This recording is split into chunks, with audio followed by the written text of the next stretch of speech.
하나님께 감사를 드리게 됩니다. 그래서 제가 이 찬양단을 모르겠습니다. 스님들은 목사님이 찬양을 좋아하니까 저러시겠지 할지 모르겠지만 아무튼 관심이 있고 좋아하다 보니까 이게 좋게 들리는 것 같아요. 그래서 만물을 바라보는 그런 시선도 그리고 시도인들끼리 아니면 세상, 대세상에 우리가 사랑을 이야기하는 것도 그 사랑에 관심이 있으면 그만큼 좋게 보이고 아름답게 들리지 않나 생각을 해보게 됩니다. 대표적인 이제 부모님의 사랑이죠. 내 아이가 만약에 예배 때 여기 아이들이 한 저쪽에 성학생들 많이 있는데요. 성학생들이 한 10개 명이 막 떠들고 싸운다고 하면 짜증이 나겠죠. 그죠? 왜 싸우냐 혼날 겁니다. 그리고 이제 어른들은 야 니들 빨리 나가 하실지 모르겠지만 그 안에 만약에 내 아들이 있으면 보는 관점이 좀 달라질 겁니다. 제가 왜 저러지? 친구들하고 왜 저럴까? 그러니까 나와 속해 있는 것, 내가 몸담고 있는 것, 나랑 관계에 있는 것은 다 가치 있게 보인다는 얘기입니다. 그래서 우리가 항상 원리 말씀을 들을 때는 얘기하는 것이 뭐냐면 이 원리 말씀을 듣는 것은 우리가 가끔 착각할 때가 있습니다. 이 원리 말씀은 우리 통일교회의 교리다. 아니면 참 부모님의 말씀이다. 그런 착각을 할 때가 있는데 이 지구상에 70억 인류가 살고 있고 아까 말씀에도 나왔지만 모든 피조물은 하나님이란 하늘 부모님이란 분이 지으시고 창조하신 거기 때문에 6,000년 만에 보내신 참부모를 우리가 먼저 만났을 뿐이지 하나님의 입장에서는 모두가 다 관계 있는 그런 자녀라는 거예요. 자녀라는 겁니다. 그러니까 우리가 이 하늘 부모님이 우리만의 하늘 부모님이 아니라 모두 일일이 하늘 부모님이라는 사실을 잊으시면 안 되겠습니다. 또한 참 부모님도 우리 통일교회만의 참 부모님이 아니라 온 인류의 참 부모님이라는 사실을 우리 항상 기억해야겠습니다. 제가 예배를 통해서 몇 번 말씀드렸지만 예수님도 기독교인이 아닙니다. 그리고 부처님도 불교인이 아닙니다. 그 시대에 큰 말씀을 주셨던 스승님이고 그 분을 따랐던 사람들의 모임이 기독교가 되고 불교가 된 것이지 마찬가지입니다. 이 땅 가운데 참부모님 보내시기 위해서 하늘부모님께서 6,000년간 고생하셨습니다. 그리고 인류를 구원하기 위해서 참부모님을 보내셨지 우리 통일교인들만을 구원하기 위한 참부모님이 아니라는 사실을 잊지 않으셨으면 좋겠습니다. 그래서 오늘의 말씀의 주제는 하나님의 사랑을 적어봤습니다. 하나님은 우리를 어떻게 바라보시는가? 우리가 내 자신을 바라보듯이 아니면 우리 같은 신앙을 하고 있는 식구들을 바라보듯이 그러한 시선을 가지고 있는 하나님의 사랑은 무엇인가 한번 이야기를 나눠보도록 하겠습니다. 어제 2016년 이제 기원절이 다가오면 2016년 천진 참부모 천주 축복식의 일환으로 기성 축복식이 강남교구에서 있었습니다. 그래서 이렇게 전국 122쌍이 축복을 받게 되고요. 그 다음에 우리 송파학에서는 33쌍의 축복을 우리가 했습니다. 우리 목표는 30쌍이었는데 우리가 그 목표를 승리하는 결과를 가지고 왔습니다. 아름답죠? 네. 이렇게 해서 교회장님의 주례와 축도로 축복식이 무사히 끝났습니다. 이제 이 사진은 우리 송파 교회에서 연결된 분들입니다. 이 중에는 이제 전 구의원, 시의원을 지내셨던 천한홍 의원님도 계시고요. 그 다음에 우리 송파 평화대사 회장 맡고 계시는 안광양 회장님도 계시고, 그 다음에 지난주에 제가 말씀드렸던 그 최동호 예전에 평화대사 하셨던 분, 아버님께 많은 감명을 받았다고 하는 그분도 참석하셨습니다. 그리고 또 여기 계신 이분은요, 우리 미카 씨가 일본어 교실에서 몇 년 동안 가르치고 있는 학생 중에 한 분인데, 미카 씨가 가자고 해도 통일교회는 힘들다고 했던 분이랍니다. 왜냐면 와이프가 독신한 기독교인이라 여기 가면 큰일 난다고. 그랬는데 저번에 지지난주인가요? 우리 해피데이 세미나에 참석하셨어요. 근데 그것도 이제 미카 씨랑 다짐을 한 게, 일단 우리 와이프는 모르게, 그리고 이 다음에 나를 더 이상 뭔가 끌어들이지 않는 조건으로 참석을 했는데, 그때 해피데이 세미나에서 행복에 대한 강의를 듣고 많은 감명을 받았다고 해요. 그리고 이 축복식에도 못 올 것 같았는데 어쨌든 부인을 속이고 참석을 했습니다. 그래서 축복을 받았어요. 일단 축복을 받은 겁니다. 아마 그 부인은 죽을 때까지 모르고 살다가 아마 나중에 영계에 가서 우리 남편이 몰래 축복받은 게 얼마나 위대한 건가 깨닫게 되겠지. 물론 죽기 전에 깨달음을 얻게 해서 데려오는 게 제일 중요하겠지만 아무튼 축복의 위대함이 이러한 내용들이 있습니다. 그래서 많은 분들이 축복에 동참했습니다. 그래서 우리가 이 축복식을 왜 하느냐? 아마 여기 대부분 우리 식구들 축복을 받으셨을 겁니다. 그리고 저 뒤에 있는 성학생들은 앞으로 축복을 받아야겠죠, 그죠? 받아야겠죠? 네. 아직 때가 안 돼서 별 관심이 없는가? 그래서 왜 우리가 축복을 받아야 되느냐?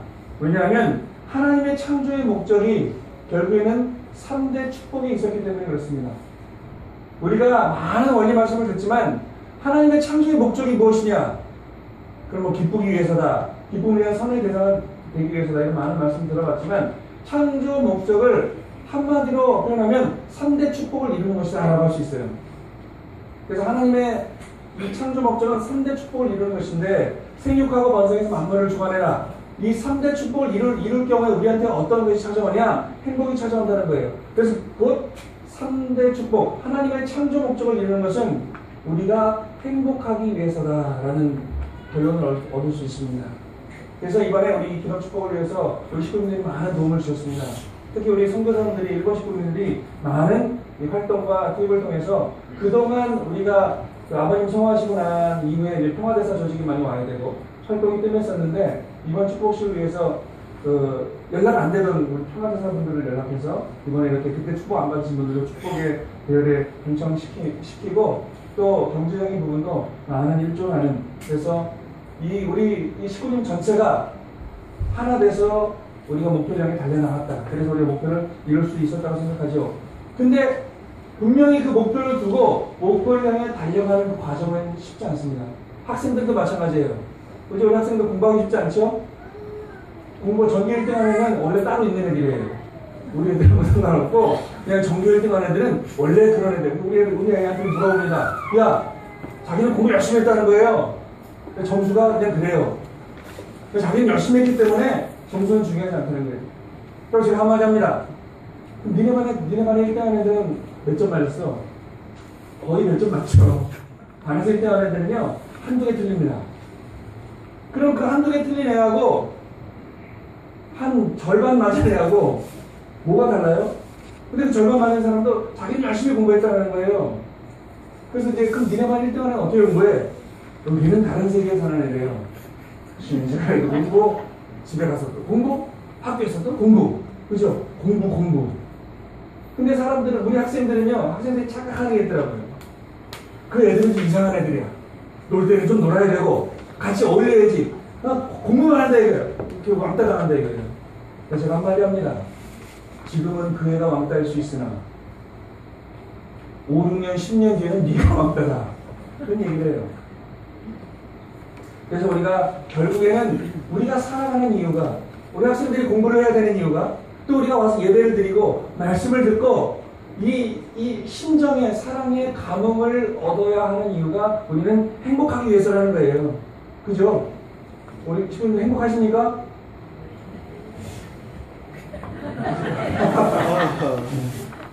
근데 살아가다 보니까 어려운 일도 있고 우여곡절이 있으나 그래도 우리의 인생의 마지막 목표는 행복입니다. 그죠? 그래서 우리는 행복해야 되는데 많은 어려움들이 있어요. 농민들은 지금 비가 안 와서 또 서울은 거의 비가 안 와서 잠깐 조금 왔는데 지금 저 남부지방에는 막 태풍이 오고 또 막 바람이 불어서 간판이 떨어지고 나무가 뽑히고 또 이러고 있습니다. 이상기후 현상이 있죠. 그리고 지금 많은 사람들이 인간성을 상실해가고 있습니다.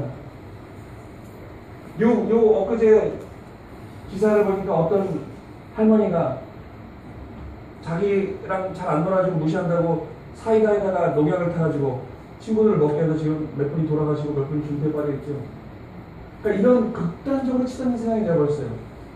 그리고 학생들도 나랑 다르다는 이유로 왕따를 합니다. 근데 요즘 드라마에 오 나의 귀신이라는 드라마, 제가 아줌마가 됐을 때 드라마를 좋아하는데 요즘 한참 드라마를 안 보다가 오 나의 귀신에 꽂히기 시작했어요. 그걸 보니까 귀신이 이제 빙의해가지고 막 이렇게 재밌는 이야기인데요. 거기에 그 주인공이 셰프입니다. 아주 잘 나가는 스타 요리사인데 이 친구가 중학교 때부터 왕따를 당했어요. 그렇게 왕따를 당했는데 나중에 나이가 들어서 우연히 어떤 이 식재료를 사러 갔다가 시장에서 자기 중학교 때 친구를 만납니다. 야, 오랜만이다. 너 잘 나가는 스타 셰프가 됐더라. 우리 한번 같이 보자. 그래, 이 친구는 그 친구를 보자마자 자기가 왕따 당했던 생각이 막 나는 거예요. 그래서 자기가 지금 잘 나가는 셰프니까 자기 식당으로 그 친구를 다 초대합니다. 초대해가지고 그 식당 손님도 안 받고 자기가 제일 잘할 수 있는 제일 비싼 요리를 5명을 초대해가지고 거의 몇백만 원 어치를 이제 접대를 하는 거예요. 그리고 자기를 제일 괴롭혔던 친구가 안 왔어요, 아직. 왜 안 오냐? 나중에 옵니다. 와서, 그래, 나 잘 나가. 뭐 이렇게 맛있게 먹으면서, 옛날에도 많이 괴롭혔었지 하면서 은근히 막 까립니다. 이 친구가 되게 미안해하죠. 그리고 이 친구가 견디다 못해 그 괴롭혔던 친구가 나 먼저 갈게 그러고 갑니다. 바쁘다는 핑계로. 그냥 쫓아나가요. 쫓아나가서, 왜 가려고 그래? 그러니까, 그렇다. 그런 얘기하면서, 나 솔직히 지금 정수기 팔거든. 정수기 파는데, 야, 네가 좀 많이 도와주라. 그럼 명함 하나 주고 갑니다. 근데 이 셰프가 지갑에서 10만원 딱 하면서, 자, 택시비에. 괜찮아. 괜찮아, 택시비에. 누구나 그냥 뿌듯한 거예요. 그리고 이제 그 분이 가시지 않는 겁니다. 다시 전화해가지고 그 명함 보고, 야, 내가 정수기 팔아주려고 좀 연락해주려고 하니까, 좀 있으면 얘기해라. 그렇게 전화를 하려고 하는데, 그 괴롭혔던 친구가 먼저 이야기합니다. 야, 옛날에 내가 미안했다. 너 많이 괴롭혀서 정말 미안했다. 이야기를 하는 거예요. 그러니까 그 셰프가 거의 20년 넘게 품고 있던 그 마음이 한 번에 다 사라집니다. 그리고 거기서 얻는 교훈은 뭐냐? 그 귀신 주인공이 그래요. 왕따를 당한 사람은 발을 뻗고 잘 수 있지만 괴롭힌 사람은 발 뻗고 잘 수 없다. 20년이 지났지만 그 업보가 계속 묻어난다는 거죠. 그 드라마를 보면서 많은 걸 깨닫고 있어요. 그래서 우리는 힘든 삶을 살고 있어요. 많은 재해가 있고 어려움이 있어요. 하지만 우리의 목표는 행복이기 때문에 행복으로 가기 위해서는 쉽지 않은 길을 가죠. 그죠? 이 사법고시를 패스한 사람도 그 사법고시를 패스하기 위해서 죽을 힘을 다해서 공부합니다. 그래서 우리 여기 식구님들은 둘째 시골에서 성학생들 우리 매주 만나고 있는데 성학생들 힘들죠? 참 사는 게 힘들죠? 하지만 지금 여러분이 사는 게 제일 힘들어 보이지만 여러분이 대학교를 가고 축복을 받고 자식을 낳고 직장 다니면서 살아보십시오. 지금이 아마 수억 배 행복한 때라는 것을 깨닫게 됩니다. 근데 제가 아무리 우리 아들딸한테 얘기해도 이해 못해요. 그 자리에서 끄떡끄떡해요. 엄마 아빠가 얘기하면 끄떡끄떡해요. 근데 뒤돌아서는 똑같아요. 그래서 제가 이야기합니다. 아무리 이야기해도 답이 안 나와요. 그 자리에 가봐야 그 위치가 돼봐야 깨달을 수 있다는 것을 또 깨닫게 됩니다. 그래서 우리가 이러한 자연재해가 이 행복으로 가는 길이 너무 힘듭니다. 고통스러울 때도 있고 때로는 절망할 때도 있어요. 왜 그러냐 이거죠. 왜 그러냐면 반드시 어떤 원인이 있어야 결과가 있습니다. 어떤 결과가 있으면 반드시 그 결과에 대한 원인이 있게 마련입니다. 그래서 우리는 그 어떤 이 행복하지 못한 결과가 있다고 한다면 그 원인, 즉 하나님의 부모님의 사랑을 잃어버렸기 때문에 그렇다. 우리는 여기 계신 식구님들도 우리는 하나님을 알아요. 참 부모님도 만났어요. 그리고 우리가 어떻게 살아가야 된다는 말씀의 지침도 있습니다. 그리고 우리는 사랑하면서 베풀면서 살아간다고 알고 있는데 우리가 알고 있는 하나님이 진짜 그 양으로 따진다면 얼마만큼의 하나님이겠느냐 라고 한번 생각해보는 시간을 가졌으면 좋겠습니다. 오늘뿐만이 아니라 예배 끝나고 여러분 일주일 또 살아갑니다. 그 일주일 동안 열심히 일할 때도 있고 때로는 잠잘 때도 있고 쉴 때도 있지만 언제 한번 문득 하나님이라는 단어가 떠올랐을 때 내가 하나님을 얼마나 알고 있는가 한번 되돌아봤으면 좋겠습니다. 제가 지지난주에 말씀 가운데 이 신앙이라고 하는 것은 오래 했다고 신앙이 깊어지는 게 아니라는 아버님의 말씀이 있습니다. 신앙은 오래 했다고 중요한 게 아니라 내가 그 말씀을 가지고 어떻게 살아가느냐. 예를 들어서 저 성학생들이 이제 막 하나님 알고 말씀 들어서 참고원이 누군가를 이제 막 깨달아가고 있는 우리 저 어린 성학생들이 정말 그 말씀 가운데 깨달음을 얻고 내가 오늘 열심히 공부해야겠다. 내가 오늘 베풀어야겠다. 내가 오늘 봉사활동이라고 한번 해야겠다라고 깨달음을 가지고 실천하면서 살면 40년, 50년 신앙을 한 분들보다 더 나은 삶을 살고 있는 더 큰 하나님을 모시고 사는 사람들이 아닌가 생각을 해보게 됩니다. 그래서 오늘 아까 읽었던 우리 본문 말씀에 이런 말씀이 있습니다. 다시 한번 읽어볼까요? 하나님의 마음은 하나님의 말씀 속에만 있는 것이 아니라 하나님이 지으신 만물 속에도 있습니다. 하늘 땅 어디를 가든지 거기에 하나님의 마음이 있다는 것입니다. 하나님의 마음속에 있기를 원한다면 여러분이 바라보는 물건 가운데 하나님의 마음이 있으니 그 물건을 내 것으로, 천지의 모든 존재물을 내 것으로 품고자 하는 마음을 가져야 합니다. 이게 오늘 참 부모님께서 우리에게 주시는 말씀입니다. 하나님이 어디 계시느냐? 우리 저기 이제 주일학생들 아마 지금 예배 드리고 있나요? 우리 주일학생들 하나님 어디 계세요? 그러면 저기요 그래요. 하늘나라예요. 조금 고학년들은 하나님은 어디 계세요? 마음속에요 그래요. 그리고 성학생들은 물어봅시다. 하나님은 어디 계세요? 모든 곳에. 모든 곳에. 정답이에요, 정답. 우리 호민이가 좋은 정답을 이야기했습니다. 하나님은 오늘 지금 운동한 말씀처럼 모든 곳에 계십니다. 그리고 내가 믿는 하나님이 내 마음 가운데만 있는 게 아니라 내 옆에 있는 사람도, 그리고 우리 식구들 모두에게도, 그리고 아직 참부모를 만나지 못한 많은 이 전 세계 인류의 모든 곳에 하나님의 마음은, 하나님은 존재하신다는 거예요. 근데 왜 우리가 믿고 있는 하나님, 이 옆집에 있는 거성교에서 믿고 있는 하나님, 아니면 저 뒤에 성당에서 믿고 있는 하나님이 왜 다를까? 욕심 때문에 그렇습니다. 내 것만 진실이라는 욕심 때문에 그렇죠. 그래서 우리는 어떤 삶을 살아야 되느냐? 진짜 하나님을 알게 된, 우리 홍인이가 얘기한 것처럼 하나님은 어디 계시냐? 모든 곳에 계신다. 굉장히 쉬운 이야기인데 굉장히 어려운 이야기이기도 합니다. 여의도 순복음교회가 80만의 신도를 가지고 있다고 했습니다. 그 신도한테 물어보십시오. 아니면 거기 있는 김영훈 목사, 담임 목사입니다. 우리나라에서 굉장히 유명한 조용기 목사의 이 다음 후계자인데, 그 김영훈 목사한테 물어보십시오. 하나님은 어디에 계십니까? 그러면 분명히 그 목사님도 우리 마음 가운데 계십니다. 우리와 함께 하신다 그럴 거예요. 근데 왜 우리 마음 가운데 있는지, 왜 우리와 함께 하는지는 몰라요. 왜 그렇죠? 물어보면 하나님은 사랑이십니다. 이거밖에 안 해요. 그럼 왜 그러냐?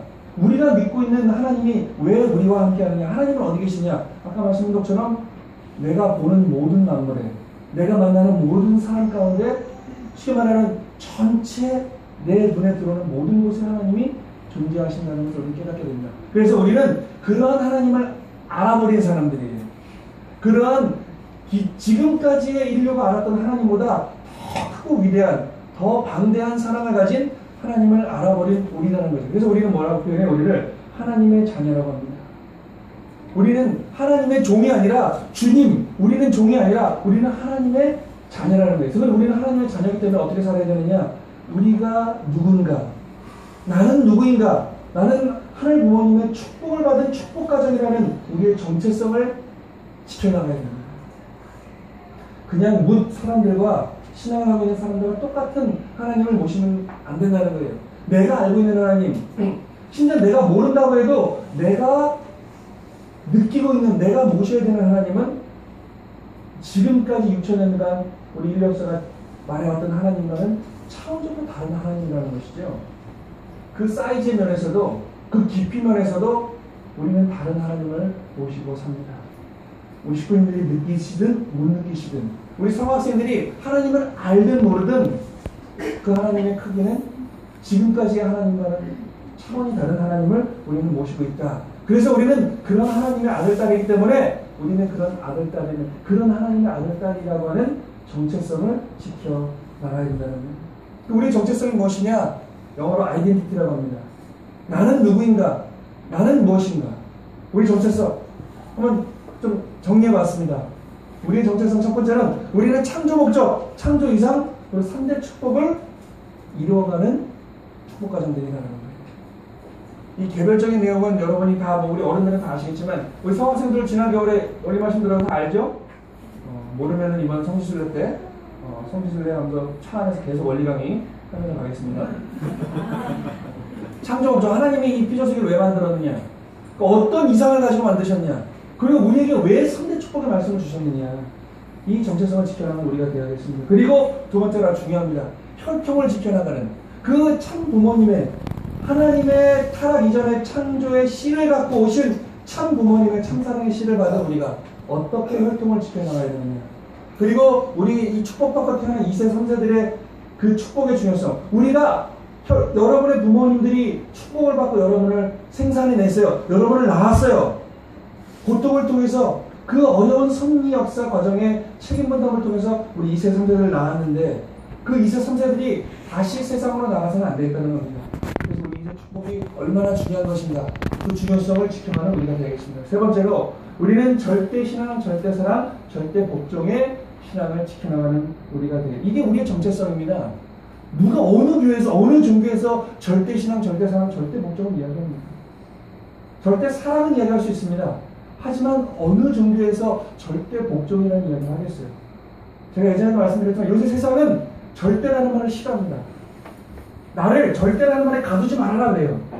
왜 자꾸 우리를 그게 그 대상이 그 주체가 하나님이 할지라도 그 절대성 안에 우리를 가두지 말아라 그래요.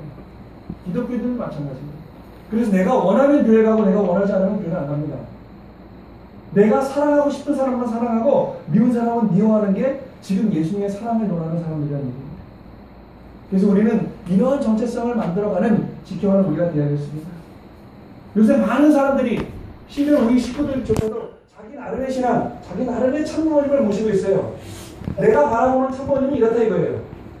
하지만 제가 지난번에도 말씀드렸지만 진리라고 하는 것이 하나님이라고 하는 것이 참부모님이라고 하는 것이 내가 이해하지 못한다고 해서 진리가 아닌 게 아닙니다. 수많은 말씀을 아버님께서는 살아있는데 우리에게 쏟아주셨습니다. 우리가 감당할 수 있는 내용도 있지만 너무 그 말씀이 크고 넓어서 우리가 이해하지 못하는 부분은 많이 있지요. 근데 내가 이해하지 못한다고 해서 그 참 부모님 말씀이 나와는 상관없는 아니면 진리가 아닌 것이 아니라는 이야기입니다. 그래서 우리가 더욱더 겸손한 마음으로 말씀을 접해야겠고 우리가 보다 사랑하는 마음으로 서로를 바라봐야 6,000년 동안 그 한 분을 보내주기 위해서 고생하셨던 하나님의 심정을 온전히 상속받는 자녀가 될 수 있다는 것이죠. 그래서 나름대로의 신앙, 나름대로의 참부모님이 아니라 원리와 말씀을 중심한 신앙과 모시는 생활을 해야겠다. 그게 진정 하나님의 하늘 부모님의 사랑, 참부모님의 사랑을 상속받고 실천하는 자녀라는 말씀을 드리고 싶습니다. 여러분 혹시 바쁠때기 개그맨 기억하세요? 김정식이라고? 아마 성학생들은 모를 거예요. 여러분들이 태어나기 전에 개그맨인데 우리 어른들은 기억하시죠? 옛날에 도시의 천사들인가요? 거기서 이 나이에 내가 하리 뭐 이런 거 있잖아요. 이 사람이 우리나라 제일 잘 나가는 개그맨인데 돈도 뭐 수십억을 벌었답니다. 근데 어느 날 인기를 얻고 돈이 많아지니까 자기가 흥청망청 살더라는 거예요. 그리고 어느 한순간 자기가 그렇게 살다가 어느 한순간 하늘을 바라보는데 갑자기 그 태양빛을 바라보면 한 줄기 빛이 자기 가운데 싹 들어오더라는 거예요. 이건 누가 시키지도 않았어요. 그때부터 내가 이게 무슨 삶을 살고 있는가. 그러면서 교회를 찾아왔습니다. 교회를 찾아갔더니 하나님의 창조를 받은 우리 자녀이기 때문에 우리는 하나님의 말씀대로 살아야 되지 않을까라는 이야기를 하면서 이 사람이 지금까지의 부와 명예를 다 내려놓습니다. 그리고 말씀을 공부하기 시작해요. 성경을 공부하기 시작해요. 그리고 어떻게 해요? 교회에 헌신하러 들어갑니다. 그때부터 아마 보이지 않았을 거예요, 그 사람이. 그리고 전도사의 길을 걷고 2007년도 4월 달에 목사 안수를 받고요. 목사가 됩니다. 지금 큰 교회에서 목회를 하고 있어요. 그리고 전국의 교회를 많이 순회다니면서 이야기를 하고 있습니다. 이 김정식이란 개그맨 출신 목사가 돌아다니는 순회 강연을 하는 가운데 이런 이야기를 합니다. 우리는 기본적으로 불신의 세상을 살아갑니다. 누군가를 순수하게 도와줘도 언제나 그 뒤에 숨겨진 동기가 있나를 의심받죠. 지난 10년간 장애인을 도울 때마다 늘 그런 의심을 받았습니다. 그래요. 이 사람이 돈을 많이 벌고 개그맨을 하면서 사람들이 자기가 저기가 아니라 사람들이 많이 권유하는 거예요. 돈을 많이 벌었으니까 우리 이제 좀 돕자. 그래. 그래서 10년 동안 장애인을 도왔는데 자기가 돈을 많이 벌고 유명한 개그맨을 장애인을 보는데 사람들이 손가락질 하더라는 거예요. 의심하더라는 거예요. 저 무슨 의도가 있을 거야. 자기 인기 때문에 저럴 거야. 그래서 그 다음 이야기입니다. 그래서 목사가 되어서 제일 좋은 건 이제는 사람들이 김정식이가 개인적인 욕심 때문에 저런 일을 하는 게 아니라고 생각해주기 시작했답니다. 목사가 되고 나서 베풀기 시작하니까 야, 저 사람이 이제 옛날에 그런 어떤 동기가 있는 게 아니라 진짜 하나님의 사랑을 베푸는 목사님이니까 저런 일을 하는구나. 이 이야기를 하면서 아까 서두에 말씀드렸던 우리는 지금 불신의 세상을 살아가고 있습니다. 혹시나 우리 이 식구들 가운데도 서로를 불신하는 마음이 있지는 않나 한번 생각해 봐야 되겠습니다.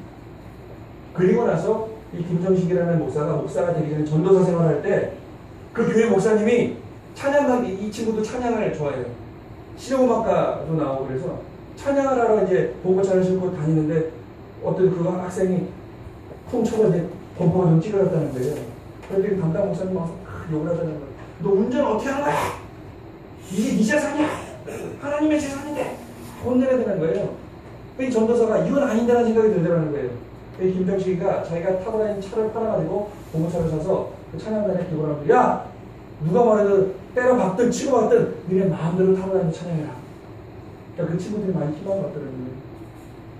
그래서 우리가 불신에 서로 의심하는 그런 마음을 갖기보다는 우리가 다 하나님의 자녀라고 한다면 심지어 어떤 사람이 의심스러운 짓을 했다 할지라도 그걸 품어줄 수 있는 우리의 마음가짐이 되야겠다는 진짜 우리가 하나님의 사랑을 원하는 사람들이라고 한다면 하나님의 축복을 받은 사람들이라고 한다면 그러한 것도 품을 수 있는 우리가 되어야 되지 않을까. 여러 말씀드렸지만 지금 기독교인들이 괴롭게라는 소리를 많이 듣습니다. 왜 그렇습니까? 자기들 것만 옳다는 거예요. 분명히 자기들 것만 우리만 진짜고 나머지는 다 가짜잖아요. 근데 분명히 그 사람들이 그냥 이 예수님은 뭐라고 말씀하셨어요? 원수까지 사랑하라고 하셨어요. 네가 미워하는 사람을 사랑할 때 진정 너는 나와 함께 된다는 말씀을 주셨어요. 근데 그 말씀의 뿌리는 잊어버리고 눈에 보이는 현상만을 가지고 지금 자기들의 신앙을 논하고 있습니다. 우리도 벌써 통일기가 60년이 넘었습니다. 참 부모님 왔다가 아버님 벌써 여기 가셨습니다.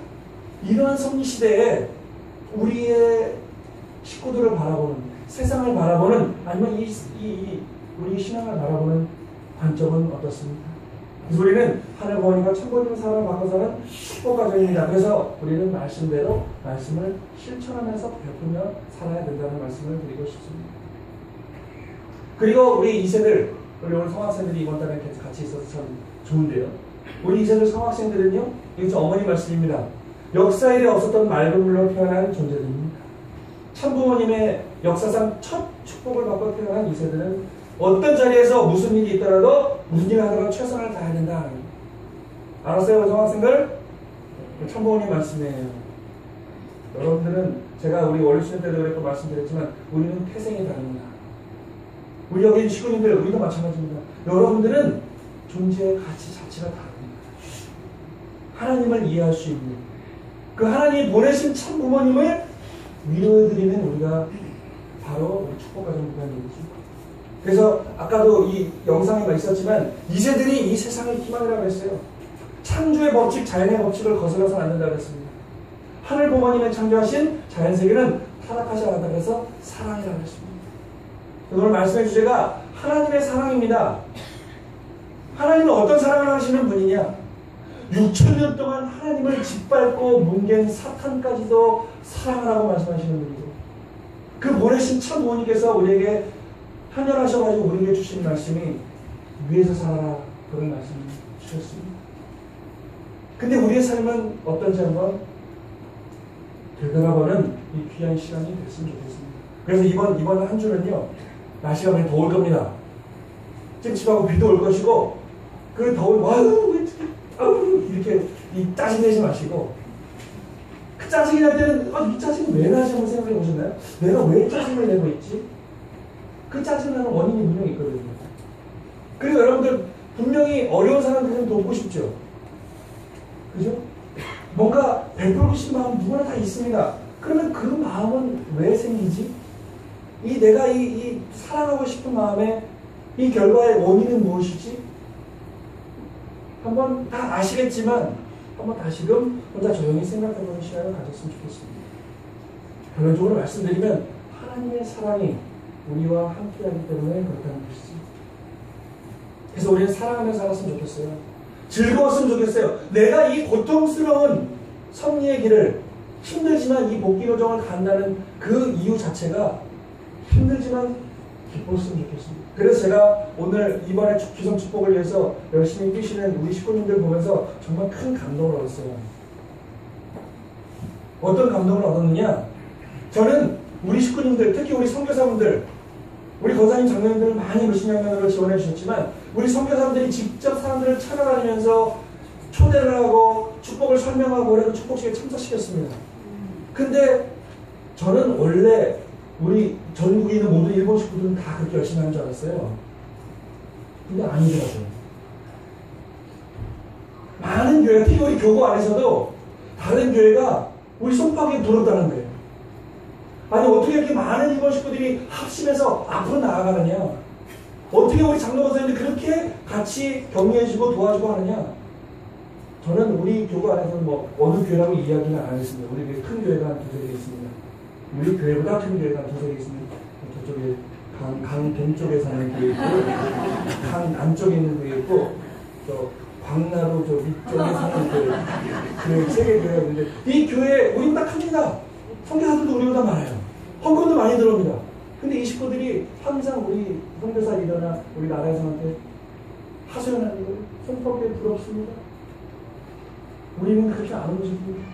그리고 이제 우리 2세 목회자들 사모님들이 우리 사모님이랑 만나서 이야기하는데, 요새 특히 일본 식구들은 돈이 10원이라도 들어가면 안 움직인다는 거예요. 다른 것들이.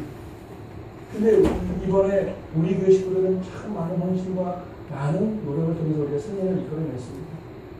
근데 지금까지는 저는 그렇게 생각했어요. 아유, 이렇게 또 뭐 축복 섭리가 내려온다. 헌금 섭리는 얼마나 또 힘들고 어려울까. 근데 저는 이번에 다른 모습을 봤습니다.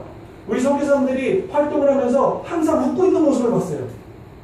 물론 제가 보수라고 좀 웃읍시다라고 했지만, 근데 그런 강제적인 웃음이 아니라 내가 활동하고 있음에, 내가 살아있음에, 내가 오늘 저 죽어있는 사람들을 축복으로 인도한다는 그 자체가 너무나 기쁘니까 항상 웃고 있는 거예요.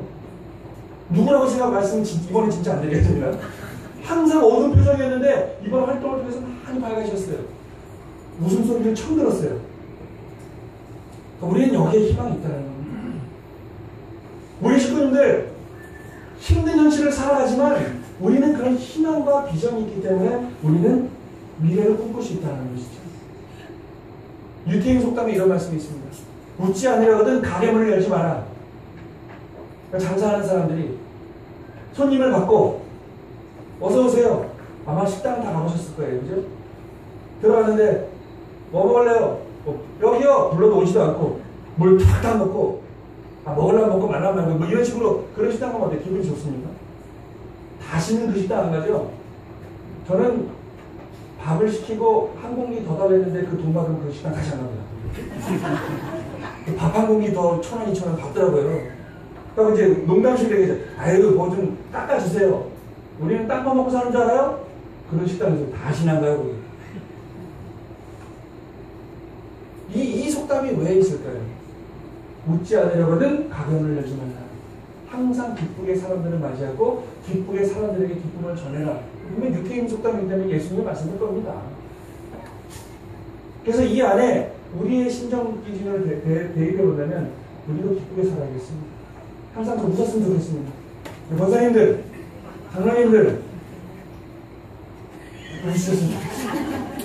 때로는 좀 이제 연로 나이가 들어가시니까 막 어깨도 쑤시고 몸이 아프셔도 우리는 하나님을 만난 사람들이기 때문에 좀 기뻤으면 좋겠습니다. 하하하하 이렇게 웃었으면 좋겠어요. 성학생들 공부하기 힘들죠? 별로 힘들어 보이지 않아? 네, 안 하니까. 그래서 웃었으면 좋겠어요. 서로 내가 오늘 교회 와서 이렇게 서로 만날 수 있다는 자체 웃었으면 좋겠어요.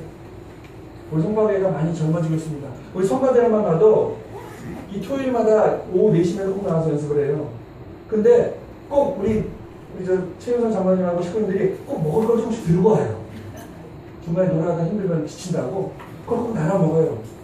그래서 거기서 뭔가 좀 그러니까 막 안 나오던 동현이도 나오고 우리 김 집사님도 막 한다 그러고 막 우리 성김현 집사님, 권사님 또 안 빠지시고 거의 하세요. 이러고 보면 저는 이 자체가 되게 감동이에요. 우리 식구님들 어떻게 말하면 아우 좀 시끄럽다, 저 악기 안 했으면 좋겠다 하시는 분들도 계실지 모르겠지만 이 자체가 되게 감동이에요. 저는. 그래서 저는 제가 소폭에 오고 나서 제일 잘하는 게 요거 같아요. 그러니까 분위기가 좀 좋아지죠.